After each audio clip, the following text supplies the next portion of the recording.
শেখ হাসিনার শাসনামল ছিল স্বৈরতন্ত্র ও দুর্নীতিতে ভরপুর। দ্য গার্ডিয়ানকে ডক্টর ইউনুস বাংলাদেশ ছিল আরেকটি গাজার মতো। হাবিবুল্লাহ বাহার কলেজের ভাইস প্রিন্সিপাল সাইফুরকে উত্তরের বাসায় কুপিয়ে খুন। সুনামগঞ্জে অন্তর্কোন্দলে এক বিএনপি কর্মী নিহত। সরকারের ব্যর্থতায় বাড়ছে অপরাধ, দ্রুত নির্বাচন দাবি বিএনপির। গণহত্যার বিচার ও সংস্কারের রোডম্যাপ চায় জাতীয় নাগরিক পার্টি। সংকট কমেনি বোতলজাত সয়াবিনের অবৈধ মজুদের কারসাজিতে তৎপর কোম্পানিগুলো, দেশের সব রিফাইনারি চালুর দাবি। মাদার ভেসেলে ভ্রাম্যমাণ গুদাম বানিয়ে নিত্যপণ্যের অবৈধ মজুদ ঠেকাতে তৎপর কোস্টগার্ড, 4টি লাইটার জাহাজকে জরিমানা। এগিয়ে চলছে পটুয়াখালীর রপ্তানিমুখী পিজেড প্রকল্প, চালু হলে চাঙ্গা হবে উপকূলীয় অঞ্চলের অর্থনীতি, কাজ পাবে 2 লাখ মানুষ। এবং কেন্দ্রীয় চুক্তিভুক্ত 21 ক্রিকেটারের তালিকা প্রকাশ করল বিসিবি, চুক্তিতে না রাখার আহ্বান মাহমুদুল্লাহর, বাদ পড়লেন সাকিব। দেখছিলেন শিরোনামগুলো, সংবাদ সকালে আপনাদের সঙ্গে রয়েছে আমি অতসী সেন। এবারে বিস্তারিত। হাসিনার শাসনামল স্বৈরতন্ত্র, সহিংসতা ও দুর্নীতিতে পরিপূর্ণ ছিল বলে মন্তব্য করেছেন প্রধান উপদেষ্টা ডক্টর মোহাম্মদ ইউনূস। ব্রিটিশ সংবাদ মাধ্যম দ্য গার্ডিয়ানের এক প্রতিবেদনে উঠে আসে এ তথ্য। এতে বলা হয়, হাসিনা সরকারের সৃষ্ট ভঙ্গুর আইন শৃঙ্খলা, অর্থনীতি সহ সব খাত এখনও ঘুরে দাঁড়াতে পারেনি। এটিকে গাজার পরিস্থিতির সঙ্গে তুলনা করেন বাংলাদেশের সরকার প্রধান। সহকর্মী সাদ আহমেদ জানাচ্ছেন বিস্তারিত। দায়িত্ব গ্রহণের সময় পুরো বাংলাদেশ ছিল রক্তে রঞ্জিত। শেখ হাসিনা দেশের অপূরণীয় ক্ষতি করে গেছেন। সম্প্রতি দি গার্ডিয়ানকে দেয়া এক সাক্ষাৎকারে এমন মন্তব্য করেছেন প্রধান উপদেষ্টা ডক্টর মোহাম্মদ ইউনূস। সোমবার প্রকাশিত ওই প্রতিবেদনে তিনি বলেন, শিক্ষার্থীদের অনুরোধেই অন্তর্বর্তী সরকারের নেতৃত্ব দিতে রাজি হন তিনি। এ সময় বাংলাদেশকে গাজার সঙ্গে তুলনা করে প্রধান উপদেষ্টা বলেন, শেখ হাসিনার পতনের পরে বাংলাদেশ ছিল সম্পূর্ণরূপে বিধ্বস্ত একটি দেশ। গাজার মতো বাংলাদেশে ভবন ধ্বংস করা না হলেও প্রতিষ্ঠান, অর্থনীতি, মানুষ এবং আন্তর্জাতিক সম্পর্ক ধসে পড়ে। শেখ হাসিনার শাসনামল নিয়ে প্রধান উপদেষ্টা বলেন, হাসিনার শাসনামলে কোনো সরকার ছিল না, ছিল দস্যুদের একটি পরিবার। সরকার প্রধানের যে কোনো আদেশই তখন বাস্তবায়ন হতো।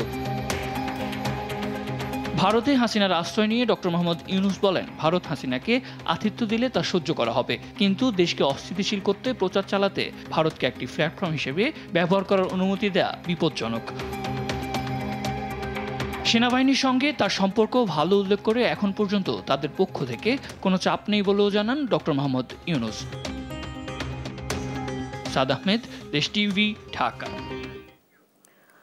ক্ষমতাচ্যুত শেখ হাসিনার শাসনামলে বিদেশে পাচার হওয়া অর্থ ফেরতে আগামী সপ্তাহের মধ্যে একটি বিশেষ আইন হচ্ছে, জানালেন প্রধান উপদেষ্টার প্রেস সচিব শফিকুল আলম। তিনি বলেন, উচ্চশিক্ষার আড়ালে এক সেমিস্টারের ফি বাবদ 4 থেকে 500 কোটি টাকা খরচ দেখিয়েছে পাচারকারী। এরকম নানা উপায়ে পাচার হওয়া $234 বিলিয়ন ফেরাতে সংশ্লিষ্ট সবাইকে তৎপর হওয়ার তাগিদ দেওয়া হয়েছে। তারেক মাহমুদ সুজনের রিপোর্ট। সোমবার দেশ থেকে পাচার হওয়া অর্থ ফেরত প্রচেষ্টা নিয়ে প্রধান উপদেষ্টার নেতৃত্বে উচ্চ পর্যায়ের বৈঠক হয়। এরপর দুপুরে রাজধানীর ফরেন সার্ভিস একাডেমিতে সংবাদ সম্মেলনে বিস্তারিত তুলে ধরেন প্রধান উপদেষ্টার প্রেস সচিব শফিকুল আলম। এই টাকাটা ফেরত আনার জন্য সেটার উপরে আজকে একটা বড় মিটিং হয়। জানান, এরই মধ্যে কেন্দ্রীয় ব্যাংকের গভর্নরের নেতৃত্বে গঠিত টাস্কফোর্স 11টি কোম্পানি ও স্বতন্ত্র ব্যক্তিকে ধরে প্রাথমিক তদন্ত শুরু করেছে, যাদের মধ্যে আছে শেখ হাসিনা, তার পরিবার ও তার স্বার্থ সংশ্লিষ্ট প্রতিষ্ঠান। এসব ব্যক্তি ও প্রতিষ্ঠানের বিরুদ্ধে ব্যবস্থা নিতে বিশেষ আইন তৈরির সিদ্ধান্ত নিয়েছে সরকার। হয়তো আপনারা এই আগামী সপ্তাহের মধ্যে এই আইনটা আপনারা দেখবেন। এই আইনটা করানো হচ্ছে যে এই টাকাটা ত্বরান্বিত করে কিভাবে টাকাটা আনা যায়, এটা আইনের একটা কাভার লাগবে। প্রথমে আইডেন্টিফাই করা হয়েছে 11টা কোম্পানি এবং ইন্ডিভিজুয়ালস। তার মধ্যে প্রথমেই আছেন শেখ হাসিনা এবং তার ফ্যামিলি। তাদের কোথায় কোথায় টাকা চলে গেছে তাদের বিষয়ে আজকে প্রোগ্রেস, কোথায় কোথায় টাকাটা চলে যেতে পারে সেই বিষয়ে আজকে আলাপ হয়েছে। তিনি আরো জানান, পাচারকারীরা নানাভাবে বিদেশে টাকা পাচার করেছে। একজনের ছেলের টিউশন ফি বাবদ এক সেমিস্টারে 400-500 কোটি টাকা পাচারের তথ্য পাওয়া গেছে। একজন তার চিলড্রেনের টিউশন ফি পাঠিয়েছেন 400 কোটি টাকার উপরে, 400-500 কোটি টাকা। মানে মানিটা লন্ডারিংটা কিভাবে হয়েছে দেখেন। এদিকে বিগত সরকারের সিন্ডিকেট শিক্ষার্থীদের হাতে পাঠ্য বই বিতরণ জুন জুলাই পর্যন্ত বিলম্বিত করার অপচেষ্টা চালিয়েছে উল্লেখ করে উপপ্রেস সচিব আজাদ মজুমদার জানান, 1 সপ্তাহের মধ্যে সব পাঠ্য বই বিতরণ শেষ করবে সরকার। এর আগে সরকারের সাথে সংশ্লিষ্ট বেশ কিছু মুদ্রণ ব্যবসায়ী তারা আসলে তাদের সরকারের কাছে গোয়েন্দা তথ্য ছিল, তারা চেষ্টা করেছিল যে এই বইয়ের যে মুদ্রণ এবং ছাপার যে প্রক্রিয়াটা, এই প্রক্রিয়াটা জুন জুলাইতে নিয়ে যেতে। আগামী বছর ঠিক সময়ে পাঠ্য বই পৌঁছাতে মঙ্গলবার থেকেই বই ছাপানোর কার্যক্রম শুরু করা হবে। আগামী বছরের পাঠ্যপুস্তক ছাপার কাজটা আগামীকাল থেকে শুরু হবে। তারেক মাহমুদ সুজন, দেশ টিভি, ঢাকা। রাজধানীর উত্তরায় নিজ বাসায় খুন হয়েছেন হাবিবুল্লাহ বাহার কলেজের সাবেক উপাধ্যক্ষ মোহাম্মদ সাইফুর রহমান ভূঁইয়া। রোববার দিবাগত রাতে রাজধানীর উত্তরখানে নিজ বাসা থেকে রক্তাক্ত অবস্থায় তাকে উদ্ধার করে লেক ভিউ হাসপাতালে ভর্তি করা হয়। সেখানে চিকিৎসাধীন অবস্থায় মারা যান তিনি। সোমবার বিকেলে স্থানীয় হাসপাতালে মরদেহের সুরতহাল করে সোহরাওয়ার্দী মেডিকেল কলেজ হাসপাতাল মর্গে পাঠায় পুলিশ। উত্তরখান থানার উপপরিদর্শক জাহিদুল হাসান গণমাধ্যমে বলেন, স্থানীয় সংবাদের ভিত্তিতে সোমবার বিকেলের দিকে উত্তরখান এলাকার লেক ভিউ হাসপাতাল থেকে শান্তিনগর এলাকায় অবস্থিত হাবিবুল্লাহ বাহার কলেজের ভাইস প্রিন্সিপালের মৃতদেহ উদ্ধার করা হয়। তার মুখমণ্ডল সহ সারা শরীরে ধারালো অস্ত্রের আঘাতের চিহ্ন পাওয়া গেছে।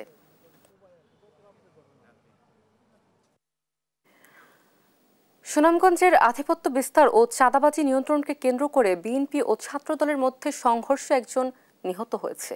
সোমবার দিবাগত রাতে জেলার মধ্যনগর উপজেলার মহেশখোলা বাজারের বংশীকুণ্ডা উত্তর ইউনিয়ন যুবদলের সাবেক সভাপতি হজরত আলী ও দক্ষিণ ইউনিয়ন ছাত্রদল নেতা হারুন মাহমুদের গ্রুপের মধ্যে এই সংঘর্ষের ঘটনা ঘটে। স্থানীয়রা জানান, উপজেলার বংশীকুণ্ডা উত্তর ইউনিয়নের সীমান্তবর্তী জনপদ মহিষখোলা বর্ডার রোড দিয়ে প্রতিদিন বালু পাথরবাহী ট্রাক চলাচল করে। এসব গাড়ি থেকে নিয়মিত অবৈধভাবে চাঁদা তোলা হয়।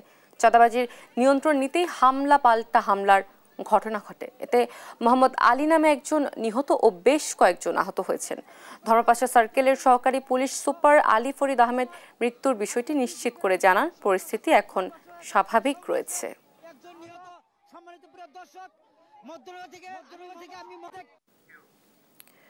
রাজধানীর মিরপুরে অভিযান চালিয়ে কিশোর গ্যাংয়ের 6 সদস্যকে আটক করেছে যৌথ বাহিনী।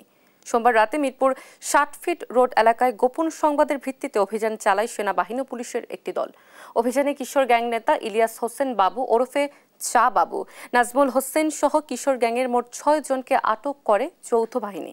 তাদের বিরুদ্ধে থানায় অবৈধ মাদক ব্যবসা, চাঁদাবাজি, প্রাণনাশের হুমকি, অবৈধ টাকা পয়সা লেনদেন ও একই রকম অপরাধের জন্য একাধিক মামলা ও অভিযোগ রয়েছে বলে জানায় সেনাবাহিনী। পরে তাদেরকে মিরপুর মডেল থানায় হস্তান্তর করা হয়। এ সময় দেশের আইন শৃঙ্খলা পরিস্থিতি স্বাভাবিক রাখতে এ ধরনের অভিযান অব্যাহত থাকবে বলে জানায় সেনাবাহিনী।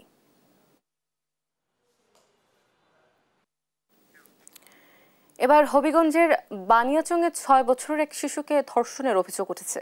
এই ঘটনার খবরে অসুস্থ হয়ে মারা গেছেন ওই শিশুর বাবা। ধর্ষণের ঘটনায় জড়িত 2 কিশোরকে আটক করেছে পুলিশ।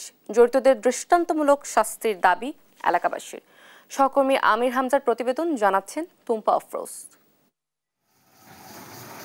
রোববার বিকেলে সমবয়সীদের সাথে খেলা করছিল হবিগঞ্জের বানিয়াচংয়ের 6 বছরের শিশুটি। পরিবারের অভিযোগ, শিশুটিকে 10 টাকার লোভ দেখিয়ে বাড়ির কাছে একটি ঝোপে নিয়ে নির্যাতন চালায় 2 কিশোর নোফায়েল ও শামীম। সে সময় শিশুটির চিৎকারে স্থানীয়রা এগিয়ে এলে পালিয়ে যায় অপরাধীরা।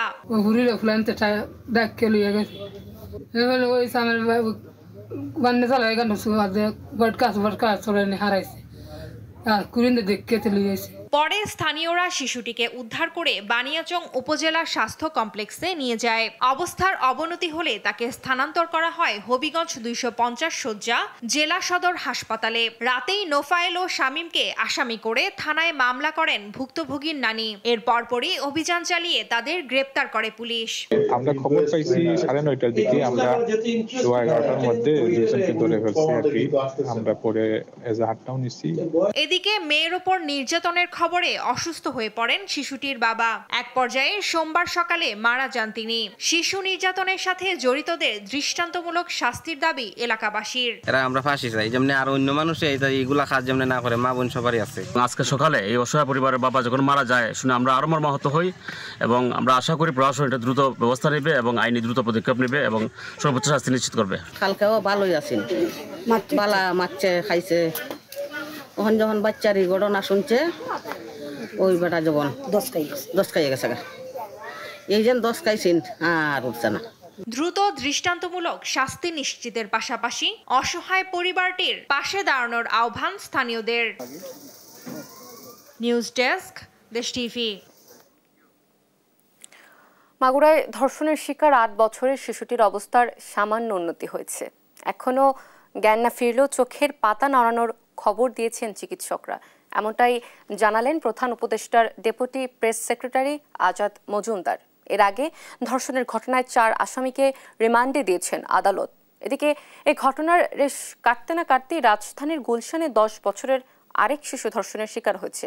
গ্রেপ্তার করা হয়েছে অভিযুক্তকে। আলী আক্কাস আকাশের রিপোর্ট। চোখের পাতা নাড়িয়েছে মাগুরার ভুক্তভোগী শিশু, এতেই যেন আশার আলো। তবে এখনো জ্ঞান ফেরেনি তার। রাজধানীর সম্মিলিত সামরিক হাসপাতালের পেডিয়াট্রিক ইন্টেন্সিভ কেয়ার ইউনিটে নিবিড় পরিচর্যা চলছে শিশুটির। সোমবার দুপুরে এ তথ্য দেন ডেপুটি প্রেস সচিব আবুল কালাম আজাদ মজুমদার। শিশুদের চিকিৎসকরা ওনাকে জানিয়েছেন যে শিশুটির শারীরিক অবস্থা খুব সামান্য উন্নতি হয়েছে, কমান লেভেল 3-এ ছিল, আজকে সেটা 5-এ উন্নতি হয়েছে এবং সকালে শিশুটি প্রথমবার মতো হাসপাতালে ভর্তি হওয়ার পর চোখের পাতা নেড়েছেন এবং তবে শ্বাসরোধের চেষ্টার কারণে তার মস্তিষ্কে অক্সিজেন সরবরাহ বিঘ্নিত হয়েছিল এবং মস্তিষ্কে পানি জমে গিয়েছিল, যেটা কোনো অপসারণ করা সম্ভব হয়নি। তার বুকের মধ্যে যে বাতাসটা জমেছিল সেটা দূর করা গেছে এবং চিকিৎসকরা আশাবাদী হয়তো তার স্বাস্থ্যের অবস্থা আর একটু উন্নতি হবে। এদিকে ধর্ষণের ঘটনায় প্রধান অভিযুক্ত হিটু শেখের 7 দিন এবং বাকি 3 আসামির 5 দিন করে রিমান্ড মঞ্জুর করেছেন আদালত। রোববার গভীর রাতে শুনানি শেষে এ আদেশ দেয়া হয়। 8 বছরের মাগুরার শিশু যখন হাসপাতালে, তখন 10 বছরের আরেক শিশুকে ধর্ষণের অভিযোগ পাওয়া গেছে। রোববার রাজধানীর গুলশানে ধর্ষণের শিকার হয় এক মাদ্রাসা শিক্ষার্থী। শারীরিক পরীক্ষা নিরীক্ষার জন্য শিশুটিকে ঢাকা মেডিকেল কলেজ হাসপাতালের ওয়ান স্টপ ক্রাইসিস সেন্টারে ভর্তি করা হয়েছে। এ ঘটনায় সোমবার সজল হোসেন পলাশ নামে এক গাড়ি চালককে আটক করেছে পুলিশ। আলী আক্কাস আকাশ, দেশ টিভি, ঢাকা। গেল 16 বছর দুর্নীতি দুঃশাসনের যুগ ছিল বলে মন্তব্য করেছেন বিএনপির স্থায়ী কমিটির সদস্য নজরুল ইসলাম খান। বলেন, রাষ্ট্র পরিচালনা করতে ক্ষমতার পরিবর্তন আনতে হবে গণতান্ত্রিক প্রক্রিয়ায় নির্বাচনের মাধ্যমে। আর অন্তর্বর্তী সরকারের আইন প্রয়োগের ব্যর্থতায় দেশে অপরাধ বাড়ছে বলে অভিযোগ করেন দলটির সিনিয়র যুগ্ম মহাসচিব রুহুল কবির রিজভী। আরও জানাচ্ছেন সাইফুল রিপন। সোমবার রাজধানীর একটি হোটেলে আয়োজিত প্রকাশনা উৎসবে লিভিং লিজেন্ড তারেক রহমান, নেতা ও নেতৃত্ব এবং ফ্যাসিস্ট শেখ হাসিনার দুর্নীতি ও দুঃশাসন বইয়ের মোড়ক উন্মোচন করা হয়। এ সময় বক্তারা বলেন, নির্বাচন নিয়ে কোনো টালবাহানা জনগণ মেনে নেবে না। মানুষের ভোটাধিকার হরণের কারণে দেশের রাজনীতিতে শেখ হাসিনার পর্ব শেষ হয়েছে। কোনো কারণে না হলেও এই একটা কারণে শেখ হাসিনার বাংলাদেশের রাজনীতি নিষিদ্ধ হয়ে গেছে। যদি জনগণের কল্যাণে রাষ্ট্র পরিচালনা করতে চায় তাহলে অবশ্যই যেটা দরকার দেশ হল রাজনৈতিক সরকার। যত তাড়াতাড়ি ওই ধরনের সরকার আমরা দেশে প্রতিষ্ঠা করতে পারি ততই দেশের জন্য মঙ্গল। আদারওয়াইজ আগে যা খারাপ করছে দুর্নীতির মাধ্যমে, এখন দুর্নীতি না করেও কিন্তু খারাপ হবে ভবিষ্যৎ। প্রধান অতিথির বক্তব্যে পতিত স্বৈরাচারের দুর্নীতি অপশাসনের সমালোচনা করেন বিএনপির স্থায়ী কমিটির সদস্য নজরুল ইসলাম খান। পাশাপাশি দ্রুত গণতান্ত্রিক ব্যবস্থা ফিরিয়ে আনার তাগিদ দেন তিনি। আপনার একটা রাষ্ট্র পরিচালনা করতে হলে তো আপনার রাষ্ট্রের ক্ষমতার পরিবর্তন আনতে হবে এবং সেটা আনতে হবে গণতান্ত্রিক প্রক্রিয়ায়, ভোটের মাধ্যমে, নির্বাচনের মাধ্যমে। সেটা যখন দাবি করা হয় তখন এই কথা বললে তো ভুল যে শুধু ক্ষমতার জন্য পরিবর্তন হয় নাই। অবশ্যই ক্ষমতার পরিবর্তন ছাড়া আপনি আর কোনো পরিবর্তন করতে পারবেন না। এদিকে মাগুরায় শিশু ধর্ষণের ঘটনায় দোষীদের দৃষ্টান্তমূলক শাস্তির দাবিতে বিএনপির কেন্দ্রীয় কার্যালয়ের সামনে বিক্ষোভ মিছিল করে জাতীয়তাবাদী মহিলা দল। মিছিল পূর্ব সংক্ষিপ্ত সমাবেশে দলের সিনিয়র যুগ্ম মহাসচিব রুহুল কবির রিজভী অভিযোগ করেন, আইনের শাসন প্রয়োগের ব্যর্থতায় বাড়ছে খুন, ধর্ষণ, ছিনতাইয়ের মতো অপরাধ।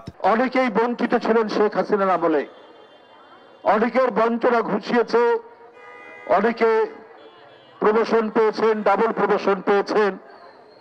তো আপনাদের মধ্যে যে ক্ষোভ ছিল সেই ক্ষোভ তো থাকার কথা নয়। তাহলে তৃণমূলে, ইউনিয়নে, ওয়ার্ডে, থানায় সেইখানে আপনার প্রশাসনের কর্তৃত্ব প্রয়োগ হচ্ছে না কেন? মাগুরায় পাশবিক নির্যাতনের শিকার শিশুর উন্নত চিকিৎসা ও দোষীদের কঠোর শাস্তির দাবিও জানান রিজভী আহমেদ। চেষ্টা করে সাইফুল রিপন, দেশ টিভি, ঢাকা। জুলাই আন্দোলনে হত্যাকাণ্ডের দ্রুত বিচার এবং রাষ্ট্র সংস্কারের রোডম্যাপ ঘোষণা করতে অন্তর্বর্তী সরকারের প্রতি আহ্বান জানিয়েছেন জাতীয় নাগরিক পার্টি এনসিপির আহ্বায়ক নাহিদ ইসলাম। সোমবার রাজধানীর সোহরাওয়ার্দী উদ্যানে দলটির ইফতার মাহফিলে এসব কথা বলেন তিনি। সংস্কার ও গণপরিষদ নির্বাচনের জন্য দ্রুত আন্দোলন শুরু করার কথাও জানান নাহিদ। AHML-এর রিপোর্ট।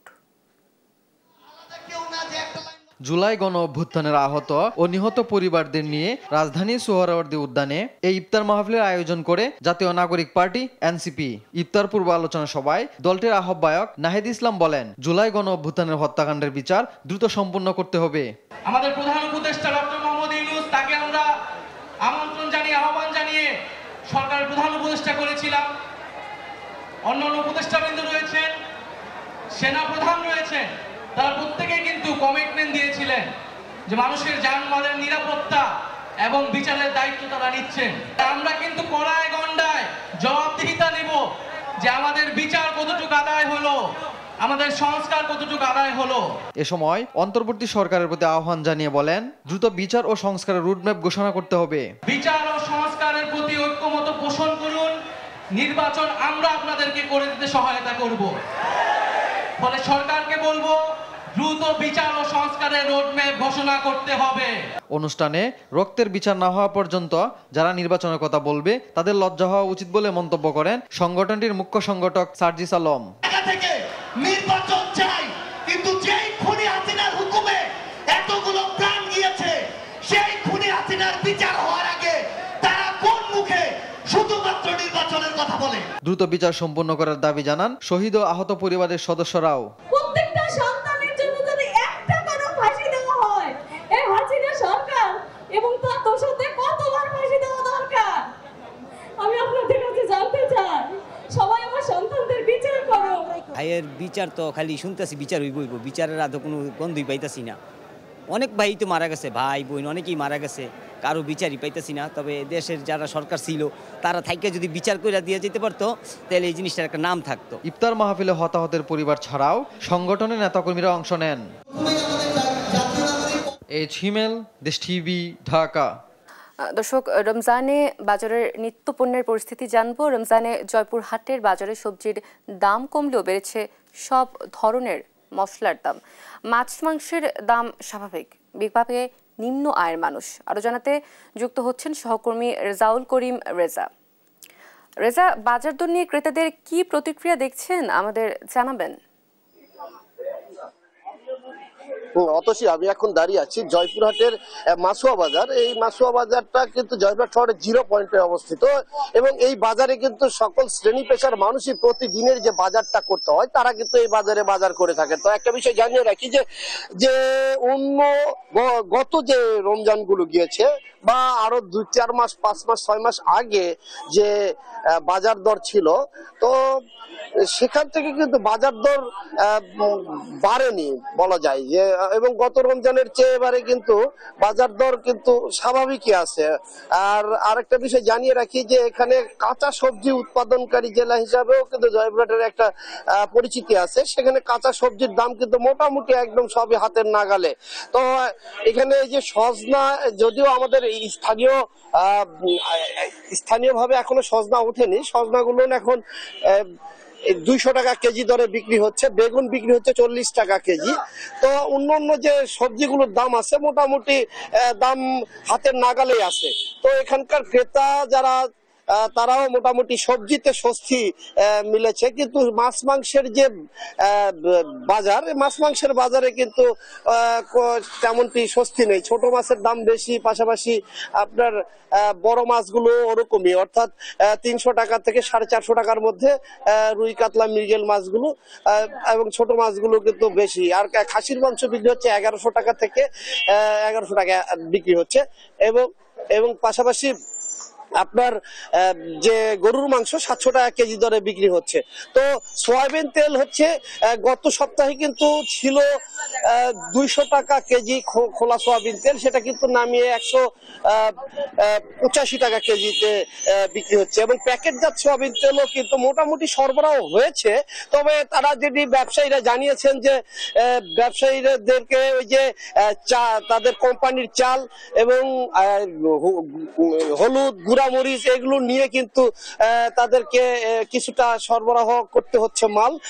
তো প্যাকেট সোয়াবিন তেল এই জন্য অনেক দোকানি কিন্তু নিতে পারছে না, যে একসঙ্গে 4-5টা পণ্য তাদের কিন্তু কোম্পানির নিতে হবে। তো এমনই কারণে প্যাকেটজাত সোয়াবিন তেলটা মোটামুটি একটু অনেক দোকানে নেই, এবং কিছু দোকানে আছে। তো তেলের খুব একটা সংকট নেই, কারণ খোলা তেলটা অ্যাভেলেবেল আছে। তো আর রমজানের যে খেজুর বা অন্য যে তরমুজ 50 থেকে 60 টাকা কেজি দরে বিক্রি হচ্ছে, খেজুর বিক্রি হচ্ছে 200 টাকা থেকে প্রকার ভেদে আপনার 1200-1400 টাকা পর্যন্ত। তবে মিডিয়াম ক্লাসের খেজুর 4 থেকে 500 টাকা কেজি দরে বিক্রি হচ্ছে। তো সর্বোপরি বলা যায় যে অন্য বছরের চেয়ে এই বছরের যে বাজার পরিস্থিতি, মানে রমজানে আর কি, রমজানে মোটামুটি বাজার পরিস্থিতি অনেকটাই স্বাভাবিক আছে। আর বাজার মনিটরিং এর ব্যাপারে যদি বলি, ভোক্তা অধিকারের এখানে অতিরিক্ত দায়িত্বে এখানে যে সহকারী পরিচালক, তিনি রেগুলারই এখানে ভোক্তা অধিকারের কার্যক্রম সেভাবে করতে পারেন না। তবে জেলা প্রশাসন কিন্তু ভালোভাবে তারা প্রতিদিনই কিন্তু বিভিন্ন ভ্রাম্যমাণ আদালত এবং তারা অভিযান পরিচালনা করছেন এবং বাজার মনিটরিং করছেন। জেলা প্রশাসক আফরোজা আক্তার চৌধুরীর সঙ্গে আমি কথা বলেছি, এবং তারা নির্বাহী ম্যাজিস্ট্রেট, পাশাপাশি উপজেলা নির্বাহী অফিসার এবং স্থানীয় যে উপজেলাগুলো ম্যাজিস্ট্রেট থাকে সেগুলো দিয়ে কিন্তু বাজার মনিটরিং করছেন। বাজার মনিটরিং এর ভালোভাবেই মনিটরিং এ থাকার কারণে কিছুটা নিয়ন্ত্রণে আছে বাজার। এটাই আর কি জয়পুরহাটের বাজার পরিস্থিতি নিয়ে সর্বশেষ পরিস্থিতি। আমি এখন স্টুডিওতে চলে যাচ্ছি। ধন্যবাদ। রেজা, ধন্যবাদ আপনাকে। দর্শক, জয়পুরহাট থেকে রমজানকে ঘিরে নিত্যপণ্যের বাজার পরিস্থিতি সম্পর্কে জানাচ্ছিলেন আমাদের সহকর্মী রেজাউল করিম রেজা। সাভারের আমিন বাজারের পাওয়ার গ্রিডে আগুনের ঘটনা ঘটেছে। আগুন নিয়ন্ত্রণে কাজ করছে ফায়ার সার্ভিসের 10টি ইউনিট। মঙ্গলবার সকালে এই ঘটনা ঘটে। ফায়ার সার্ভিসের মিডিয়া সেল আগুনের বিষয়টি নিশ্চিত করে জানায় সকাল 7:15 দিকে আগুনের খবর পান তারা। 7:20 দিকে ফায়ার সার্ভিসের প্রথম ইউনিট ঘটনাস্থলে পৌঁছায়। পরবর্তীতে একে একে ঘটনাস্থলে আসে ফায়ারের 9টি ইউনিট। তবে কি কারণে আগুনের সূত্রপাত হয়েছে তা এখন পর্যন্ত জানা যায়নি। এই ঘটনায় ক্ষয়ক্ষতি কিংবা হতাহতের বিষয়ে কিছু জানা যায়নি, তবে ব্যাপক ক্ষয়ক্ষতির আশঙ্কা করা হচ্ছে।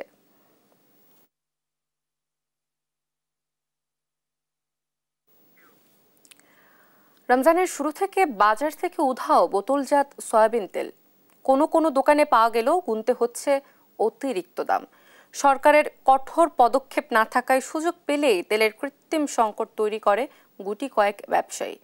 ভোক্তা অধিদপ্তর মহাপরিচালক বলেন, বিভিন্ন স্থানে তেল মজুদ সহ প্রয়োজনীয় রিফাইনারি না থাকায় কারসাজিতে লিপ্ত অসাধু চক্র। আলিমুজ্জামান সাফওয়ানের রিপোর্ট। রাজধানীর সবচেয়ে বড় পাইকারি মার্কেট কারওয়ান বাজারে নেই বোতলজাত সয়াবিন তেল। একই চিত্র বন্দরনগরী চট্টগ্রাম সহ সারা দেশে। রমজান এলেই যেন সিন্ডিকেটের থাবা পড়ে নিত্যপণ্যের বাজারে। দেশে পর্যাপ্ত তেল মজুদ থাকলেও এমন হাহাকার প্রতিদিনের। কৃত্রিম সংকট সৃষ্টি করে সরবরাহ কমিয়ে দিচ্ছে ব্যবসায়ী সিন্ডিকেট। এতে বোতলজাত সয়াবিন তেল কিনতে গুনতে হচ্ছে বাড়তি দাম। যেন ভোক্তার পকেট কাটার মহা উৎসবে নেমেছে একটি চক্র। প্রথম রোজার থেকে তেল সম্পূর্ণ বাজারে ছিল না, বাজারে পুরো একটা পুরো হাউকাও লেগে গেছে, বাজার সিন্ডিকেট ছিল। তেল তো বাজারে নাই, আর যাওয়া পাওয়া যায় এটা নিতে হইবে ওটা নিতে হইবে, না হলে তেল পাবেন না, এর দামও বেশি। এগুলো সিন্ডিকেট করতেছে বড় বড় ব্যবসায়ীরা, বুঝলেন? ব্যবসায়িকের কারণেই আজকে এই অবস্থা। এই তো কিছুদিন আগে দেখলাম যে অনেক তেল স্টক করে রাখছে, ভিতরে দোকানের ভিতরে রাখছে, তেল বাই করে না, তেল নাই, বাজারে তেল পাই না, আবার ঠিকই তেল বের হয়ে আসে। খুচরা ব্যবসায়ীদের অভিযোগ, বড় কোম্পানিগুলো তেল আমদানি করলেও অতিরিক্ত মুনাফার আশায় বাজারজাত করছে না, যার সত্যতা মিলেছে নারায়ণগঞ্জের জেলা প্রশাসনের অভিযানে। লাইটার জাহাজে অবৈধভাবে তেল মজুদ রাখায় 5 জনকে জেল জরিমানা করা হয়। কাঁচপুর ব্রিজ সংলগ্ন বিআরটিএ টার্মিনালে এখানে অভিযান পরিচালনা করে কিছু অসঙ্গতি পরিলক্ষিত হওয়ায় 5 জন ব্যক্তিকে নৌ পরিবহন অধ্যাদেশ 1976-এর আওতায় 65,000 টাকা অর্থদণ্ড প্রদান করা হয়েছে। ভোক্তা অধিদপ্তর মহাপরিচালক বলেন, তেল মজুদের বিষয়টি সত্য, ঘাটতি না থাকলেও বড় কোম্পানিগুলো রিফাইনের নামে সংকট সৃষ্টি করছে। আমদানিকারকদের বিরুদ্ধে যোগসাজশের অভিযোগও করেন তিনি। চোর শুনে না ধর্মের কাহিনী। কিছু সংখ্যক লোক আসে, তারা নিজেদেরকে এমন পর্যায়ে নিয়ে গেছেন, তারা এখন বিপরীত কোনো কিছু করার চিন্তাই করতে পারছেন না। গুটি কয়েক থাকাতে তাদের নিজেদের মধ্যে সিদ্ধান্ত নেওয়া অতি সহজ হয়। বাজারে সাপ্লাই দিবেন কি না, বা পরিশোধনটা কিভাবে করবেন, দ্রুততাই করবেন না ইত্যাদি। এটাকে বলা হচ্ছে কতিপয়ের বাজার বা অলিগোপলি। দেশে 40টির বেশি তেল রিফাইনারি থাকলেও চালু আছে 5-6টি। তেলের বাজার নিয়ন্ত্রণে সরকারকে এসব পরিশোধনাগার চালুর পরামর্শ দেন ভোক্তা অধিদপ্তর মহাপরিচালক। একটা রিফাইনারি যদি রিপ্লেস করতে এখনই সিদ্ধান্ত নেয়। আলিমুজ্জামান সাফওয়ান, দেশ টিভি, ঢাকা। মাদার ভেসেল থেকে পণ্য খালাসের পর পণ্য বোঝাই জাহাজ সাগরে অলস ভাসছে কিনা তা খতিয়ে দেখতে অভিযান শুরু করেছে কোস্টগার্ড। দেশব্যাপী ভোজ্য তেলের ব্যাপক সংকট তৈরি হওয়ায় কোস্টগার্ড এই অভিযান চালাচ্ছে। বাজারে কৃত্রিম সংকট তৈরি করতে সাগরে লাইটার জাহাজকে ভাসমান গুদাম বানানো হলে কঠোর ব্যবস্থা নেওয়ার কথা বলছে নৌ পরিবহন অধিদপ্তর ও কোস্টগার্ড। সহকর্মী একেএম নাজিমের প্রতিবেদন, জানাচ্ছেন টুম্পা আফরোজ। দেশের অভ্যন্তরীণ বিভিন্ন নৌরুট ও বহির্নোঙরে মাদার ভেসেল থেকে পণ্য খালাসের পর সেসব পণ্য নির্দিষ্ট স্থানে যাচ্ছে কিনা তার উপর কঠোর নজরদারি শুরু করেছে কোস্টগার্ড। মাদার ভেসেল থেকে পণ্য খালাসের পর 72 ঘন্টার মধ্যে নির্দিষ্ট গন্তব্যে পৌঁছানো হচ্ছে কিনা তা খতিয়ে দেখছে সংস্থাটি। লাইটার জাহাজকে ভাসমান গুদাম বানিয়ে ভোজ্য তেল সহ অন্যান্য নিত্যপণ্য গুদামজাত করার বিষয়ে চট্টগ্রাম অঞ্চলে তথ্য পাওয়া গেলেও দেশের বিভিন্ন প্রান্তে এমন ঘটনা ঘটছে বলে জানান নৌ পরিবহন অধিদপ্তরের কর্মকর্তারা। এজন্য 4টি লাইটার জাহাজকে জরিমানা সহ ভ্রাম্যমাণ আদালতের মাধ্যমে অভিযান চালানো হচ্ছে বলেও জানান তারা। বিভিন্ন অঞ্চলে আমাদের নৌ পরিবহন অধিদপ্তরের পক্ষ থেকে মোবাইল কোর্ট পরিচালনা করা হয়েছে। আপনাদের কাছে অনুরোধ থাকবে, এই চট্টগ্রাম বন্দর অঞ্চলে যদি দেখেন যে লাইটার ভেসেল ভাসছে, এরকম কোনো সঠিক তথ্য নিয়ে যদি করেন, তাহলে আমাদের জন্য সুবিধা হয়। গভীর সমুদ্রে চুরি, ছিনতাই, চাঁদাবাজি ও মাদক পাচার বন্ধ সহ দেশের বিভিন্ন অভ্যন্তরীণ নৌরুটে যাত্রীদের নিরাপদে চলাচলে কোস্টগার্ড কাজ করছে বলে জানান কর্মকর্তারা। পাচারের জন্য আমরা সর্বদাই আমাদের যে গোয়েন্দা তথ্য রয়েছে সেই গোয়েন্দা তথ্য নিয়ে থাকি। যেই জাহাজটির বাংলাদেশে পণ্য খালাস করার কথা অথবা বাংলাদেশে পণ্য খালাসের পরে তার যেই অভ্যন্তরীণ নৌ বন্দরে যাওয়ার কথা সেখানে না যেয়ে যদি ভিন্ন কোথাও চলে যায়, সেটা আমাদের নজরদারিতে চলে আসে। আমরা আমাদের তথ্য নেই এবং সেই জাহাজে বোর্ড করি এবং যদি সত্যতা পাই তাহলে সেই প্রেক্ষিতে আমরা আইনানুগ ব্যবস্থা গ্রহণ করে যথোপযুক্ত কার্যব্যবস্থা গ্রহণ করি। দেশের সুনীল অর্থনীতিতে সুরক্ষা প্রদান, সাগরে অপরাধমূলক কর্মকাণ্ড বন্ধ সহ বাণিজ্যিক জাহাজের সার্বিক নিরাপত্তা নিশ্চিত করার পাশাপাশি সুন্দরবন ও সেন্ট মার্টিনে চলাচলকারী পর্যটকদের সার্বিক নিরাপত্তায় কোস্টগার্ড কাজ করছে। নিউজ ডেস্ক, দেশ টিভি। আগামী 1 বছরের মধ্যে দৃশ্যমান হবে পটুয়াখালী রপ্তানিমুখী প্রকল্প ইপিজেডের কাজ। বালু ভরাট শেষ হলে বিনিয়োগকারীদের মাঝে প্লট বরাদ্দ দেওয়া হবে। এই প্রকল্প বাস্তবায়িত হলে উপকূলীয় অঞ্চলের অর্থনীতিতে বড় পরিবর্তন আসবে। কর্মসংস্থান হবে কমপক্ষে 2 লাখ মানুষের। সহকর্মী সাইদ ইব্রাহিমের পাঠানো তথ্য ছবিতে অঙ্কন চৌধুরীর রিপোর্ট। পটুয়াখালীর আউলিয়াপুরে 1443 কোটি টাকার ইপিজেড প্রকল্পের কাজ দ্রুত চলছে। 2023 সালে শুরু হওয়া প্রকল্পটি 2026 সালে শেষ হবে। 410 একর জমির মধ্যে 130 একরে বালু ভরাট শেষ হয়েছে। 154 পরিবারের জন্য আধুনিক নির্বাসনের পাশাপাশি দেশি বিদেশি বিনিয়োগকারীদের জন্য প্লট বরাদ্দ দেয়া হবে। এই প্রকল্প বাস্তবায়িত হলে 2 লাখ মানুষের কর্মসংস্থান হবে। এলাকাবাসী চাকরি, ব্যবসা ও অর্থনীতি উন্নয়নের স্বপ্ন দেখছেন। এখন ইভিজিট হইলে আমরা এই পোলাপান চাকরি বাকরি করবে, আমরা নিজেরা কাজ কাম করবো, এই জন্য আমাকে একটু সুবিধা। দূরের মানুষ এই ভিতরে কাজ কাম করে, আমাকে যদি একটু চাকরি অথবা আমাকে যদি কোনো মোটামুটি কাজে যেতে নিয়োগ দেওয়া যাইতে, তাহলে আমরা ফ্যামিলি লিয়ে চলতে পারতাম। আমরা যদি কোনো কাজ বা ছেলেমেয়েরে দিতে পারি, ছেলেমেয়ে কোনো চাকরি পায় এবং আমরা কোনো কাজকর্ম করতে পারি, এই রকমের আশাবাসা আমাদের আছে। জায়গায় মিল ফ্যাক্টরি হবে, আমাদের অনেক ছেলেপেলের কর্মসংস্থান হবে। ইতিমধ্যে বিভিন্ন বিনিয়োগকারী উদ্যোক্তারা আগ্রহ দেখিয়েছেন এবং গ্যাস বিদ্যুৎ সহ সুযোগ সুবিধার দাবি জানিয়েছেন। প্লটের সাথে সাথে আমাদেরকে যদি এখানে বিশেষ করে গ্যাস কানেকশন, বিদ্যুতের কানেকশন এবং 4 লেন রাস্তা, পাশাপাশি রেল লাইনের যদি সুযোগ সুবিধা থাকে, তাহলে আমরা অত্র এলাকায় শিল্প প্রতিষ্ঠান করতে আমরা আগ্রহী আছি। এখানে প্লট আমরা নিজেরাও উপকৃত হব এবং এলাকার লোকজনও অনেক উপকৃত হবে। আগামী 6 মাসের মধ্যে পুরো বালু ভরাটের কাজ শেষ হবে বলে আশা করেছেন কর্তৃপক্ষ। ইনশাল্লাহ এই 6 মাসের মধ্যে এই পুরো প্রকল্পের মাটি ভরাট কাজ শুরু হয়ে যাবে, শেষ সমাপ্ত হবে। আগামী 1 বছরের মধ্যে আমরা এই ইনভেস্টরদের কাছে প্লট বরাদ্দ দিয়ে ইনশাল্লাহ আমরা আশা করছি। ইপিজেডকে বিনিয়োগ বান্ধব করতে সড়ক উন্নয়ন সহ প্রয়োজনীয় উদ্যোগ নেওয়ার পরিকল্পনা রয়েছে বলে জানিয়েছেন সংশ্লিষ্ট সচিব। যারা ঢাকার আশেপাশে ব্যবসা করতে চান তাদেরকে এখানে আনার জন্য আমরা বিভিন্ন ধরনের সহায়তা প্রদান করব।